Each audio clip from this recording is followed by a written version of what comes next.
Been listening to Utah officials, including Governor Spencer Cox, talk about the assassination of Charlie Kirk. A bit of confusion there for many of us covering this and the press as well that was gathered because the head of the FBI director, Kash Patel, put out a post on X just before this news conference saying that the subject of the shooting, I'm going to read it here, the subject for the horrific shooting today that took the life of Charlie Kirk is now in custody. Now, it was unclear from the news conference who exactly was in custody, but later the governor saying there was a person of interest in custody, and later a police officer saying that they're trying to sort of connect the dots right now. I do want to bring in our national law enforcement and intelligence correspondent, Tom Winter. Tom, look, things are very fluid. This just happened a few hours ago. It was an assassination from long range. It was planned out from what we've heard. There was a suspect in dark clothing, they believe, seen on closed circuit TV at Utah Valley University. The question now is, it seemed like the FBI director went a little further than officials in Utah were comfortable with. Do you think this is an issue of semantics, or they have the man they were looking for? Yeah, it's an issue of semantics, Tom. And according to our colleague Mike Cosner, who is talking to the top of the FBI tonight, there is growing confidence that the individual identified by officials in Utah as a person of interest that they now have in custody is, in fact, the person they believe could be the shooter in this. So to just break down the semantics briefly, sometimes they don't want to call somebody a suspect for certain legal reasons in their ability to question and their ability to talk to that person. So that could be at play here. In addition to that, they want to make sure that they can match up the evidence that they've recovered and seen so far to this person before officially calling them a suspect. Right? But right now, they have a real good feeling that the person they think is responsible for this assassination, they do have, in fact, in custody. The governor's saying they're going to look for anybody that may be connected to the shooting, but they don't believe that there was a second person involved in the shooting, that the shooter likely was on the roof of the building about 200 yards away from where Charlie Kirk was speaking, long-range rifle, able to hit Charlie Kirk somewhere in the neck or the chest, killing him in front of a crowd of thousands that had gathered at this university there in Utah.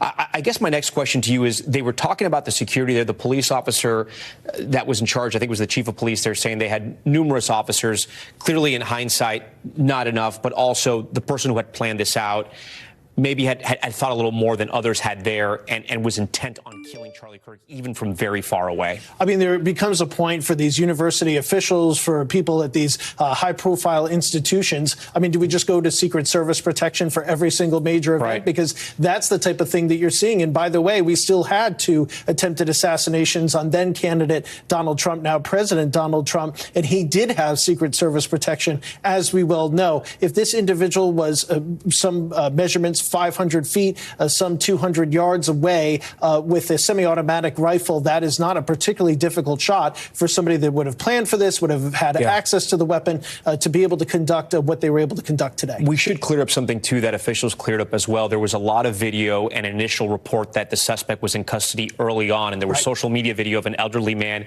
who had been handcuffed. Police now saying that person has been arrested. They are not connected to the shooting, at least not right now, but they were arrested for obstruction of justice. Yes, that's George Zinn. This is an individual, according to publicly available documents and records, and what officials said at the press conference is somebody who they have had interactions with before, a well-known local protester. But again, we want to be clear, there's no indication this individual had anything to do with what is now being described by officials there as a political assassination. What that person's role is, whether or not they'll ultimately go through the trial process, we'll see. Presumably, they'll profess their innocence as well. I want to.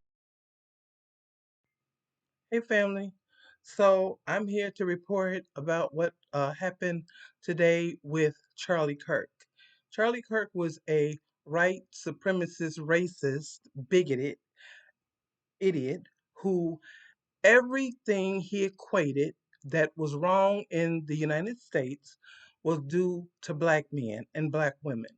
And now he's no more. Charlie Kirk was an evil, wicked person.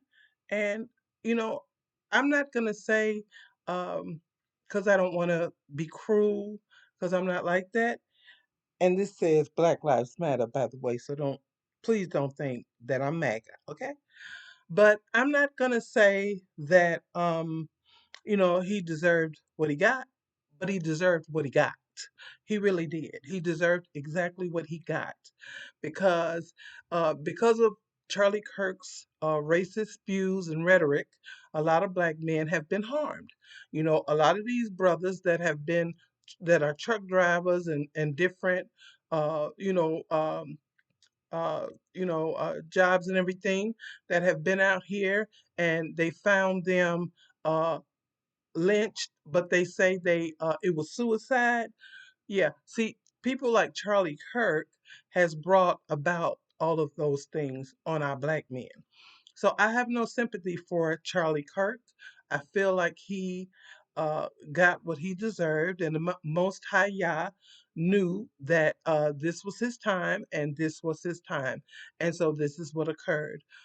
Charlie Kirk and others like him, okay, will one day all meet the same fate, because who was it that said the chickens are coming home to roost? The chickens are coming home to roost on America. You know, it was supposedly a white man that did this, okay? They want to say he was a liberal. I don't know. They want to say he was a Venezuelan.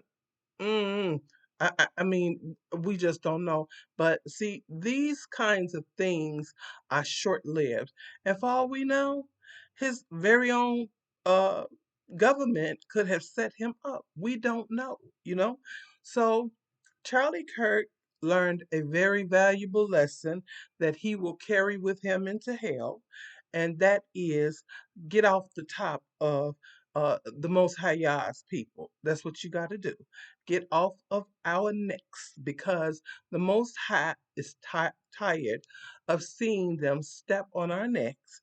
And I mean, they're imploding on each other. They are definitely imploding on one another. And this should be a lesson to all the future Charlie Kirks, and also the Charlie Kirks that are, still, around Candace Owens and other people. You know, take a lesson, because your own kind will take you up out of here. They really will. They don't care about each other, family.